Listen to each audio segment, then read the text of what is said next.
Welcome to Exploring with Em and Stu. Today we are here in Dover, where we're going to be taking a look at the grand fortifications of Western Heights. And here's a little bit of information about the Western Heights. Sitting high above the port of Dover can be found one of Britain's most impressive fortifications, known as the Western Heights. Comprising of a series of forts and strongpoints linked together by a mass of dry ditches designed to protect the country from invasion. Created throughout the 18th and 19th centuries, they continued to be used during both World Wars until the army finally withdrew in the late 1950s.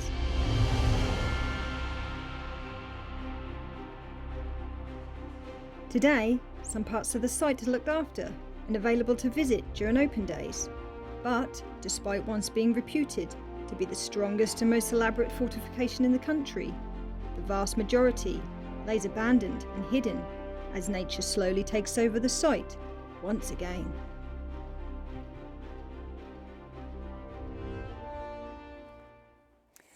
So today we're going to be looking at the very eastern part of Western Heights, which is the massive Drop Redoubt fort. As you can see, I've just walked down the North Ditch and you can literally just come straight in here. It's because it's owned by the English Heritage. But we're going to take you for a little look around and show you some of the features and hopefully explain some of it to you. So you saw Emma come down the steps there, so obviously it has public access. Yeah, there's public footpath that runs literally around the whole of this fort. So anybody can take a look really, which is why we thought we'd give it a look. But what my question is, Right. What is it? Because obviously I've done the research here. Yeah, what is it? So this is known as the Drop Redoubt, believed to be probably the most impressive part of the fort, or so they want you to think. Originally there was a fort here in the 1700s, I do believe, but it was replaced by the one that we see here now, although not in this exact form later on. But like I said, we're going to take you for a little look around and I'll see if I can explain one or two of the bits of information that I know about it. Lovely. So what we actually see here is a large pentagon shape, and it was originally built in the early 1800s, and basically they built it by digging out these huge dry ditches, which seems crazy to think that this was actually dug out of the hillside here.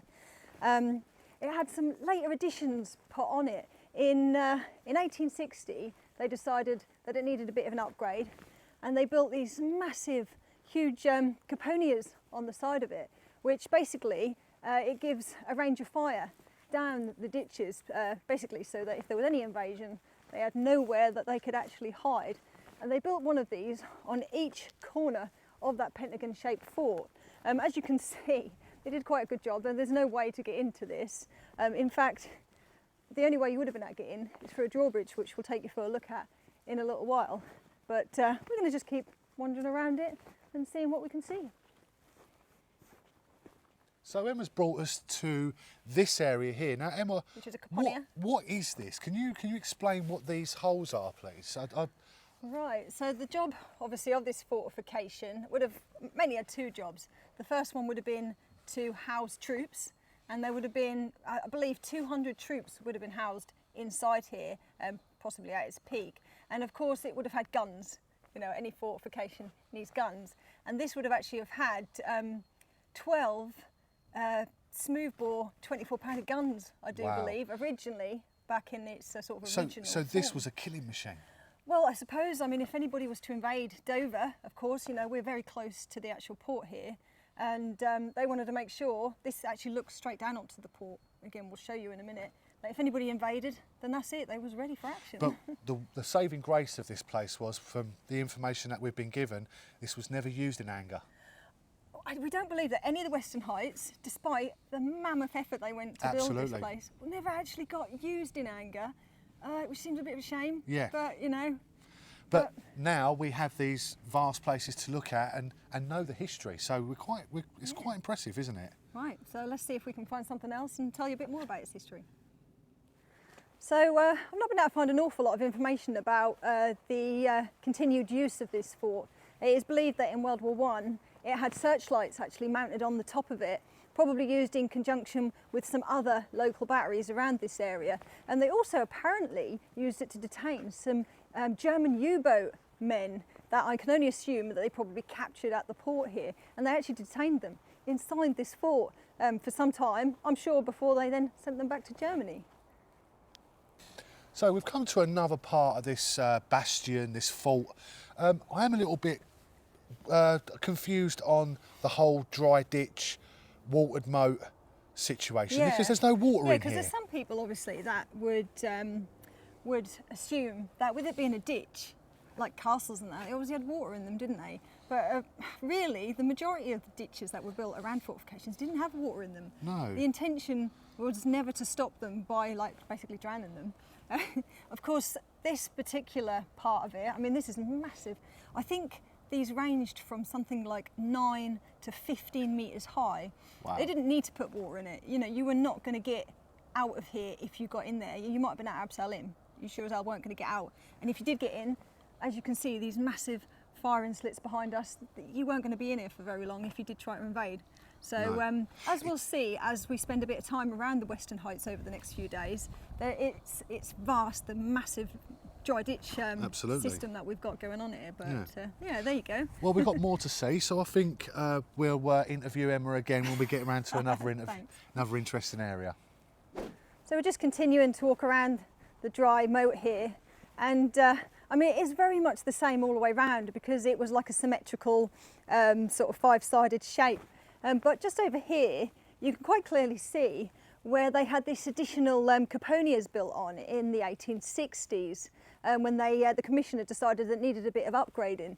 And I mean, they've done quite a good job, but you can almost see there the difference in coloration from where they did that.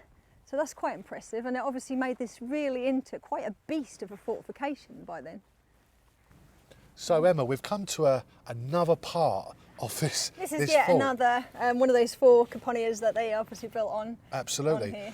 I have a few questions about the guns that we used. Now, I did hear a little whisper that they were quick-fire guns at 6-pounders. Ah, so we're talking about World War II here. Yes, we are. Right. So during World War II, this structure did continue to be used as a bit of a command post, I do believe. And yeah, they did actually mount some guns, some quick-fire guns, 6-pounder quick-fires, on the top of it. And searchlights. That was only from World War I. It had searchlights. Whether or not they continued to use it for that, I don't really know. But it had a few uses. They housed some commandos in there as well.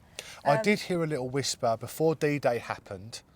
They did house soldiers all over Dover, Absolutely. Plymouth, Southampton, in these places, literally preparing to go. I should think they probably did. I mean, the Western Heights was mainly used, you know, later on in its life, it was mainly a barracks. I mean, we've got the Grand Shaft Barracks that was just over there as well. I mean, we're talking about an awful lot of soldiers here that needed to be housed somewhere, not just the fortification, you know, with the Bren guns that were here, the quickfire guns that they put here.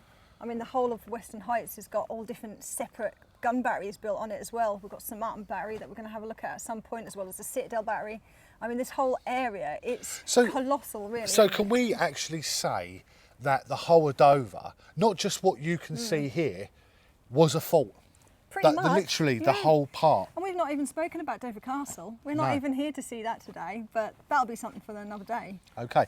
Well, we can carry on. I'm sure Emma's got loads of information she can still give us. I've got one more little thing that I want to have a look at, which is slightly different to all these caponias. And then I think that's probably it. Okay.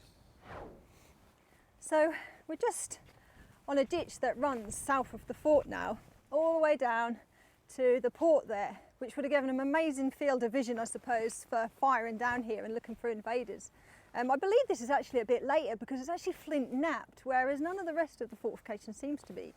But if you look very closely, just behind me here to my right, there's some quite modern steps, but that is actually where a World War II bomb was dropped, and it actually destroyed part of the ditch wall there. It's now been turned into a bit of a public footpath, because if not, it was too difficult to get in here, I suppose, back before then. But we thought we'd have a little look at the ditch, because it's quite an important part, really, of the fortification. So Emma, we are now at another part of this fort, which I think is the last part of this fort. Yeah, this is the last feature that there is here to show you. Unfortunately, it's been a little bit featureless, this place, because it is just a massive vast fort, isn't it? We're not going to have to get inside it, but just above our heads up here is actually the original entrance, which would of course would have had a drawbridge or certainly a bridge to get across. So it would have been the only way into the fort and the only way out, obviously.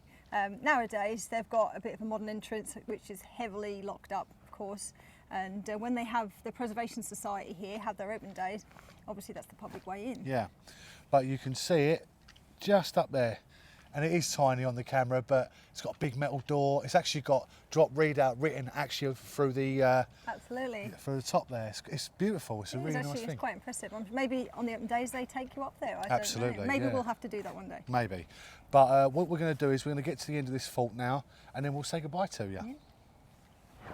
We've finished this absolutely beautiful, vast fort. Yeah, we thought it was worth having a little look while we were here at Western Heights to actually have a look at the what they, like I said, they say is the most sort of significant part of it, really, isn't it? Yeah, it's been amazing. It really has. We've had a little tour around the outside and see what we Done can a bit of see. 360 in, as you saw in the video. Absolutely, yeah. Hopefully that that was turned good. out really good. Absolutely. So, but from Dover, this has been amazing. This has been an amazing couple of days that me and Emma took off to come and do this for everybody. This project, as I've said before, has been in the making for months. And there's plenty more bits and pieces around Dover that we're also done and going to be doing. So check out our playlist below if you want to see a little bit more. Absolutely. Please consider liking and subscribing. We work really hard to put these videos together. Absolutely. And if you want more content, we are actually got a Patreon. Yeah, we're on Patreon. A few extra exclusive bits and pieces and some posts and things on there if you want to check that out in the link below. Lovely. But anyway, so from the Drop Redoubt here at the Western Heights. And Exploring with Em and Stu, we'll catch you again. Thanks for watching. Bye. Bye.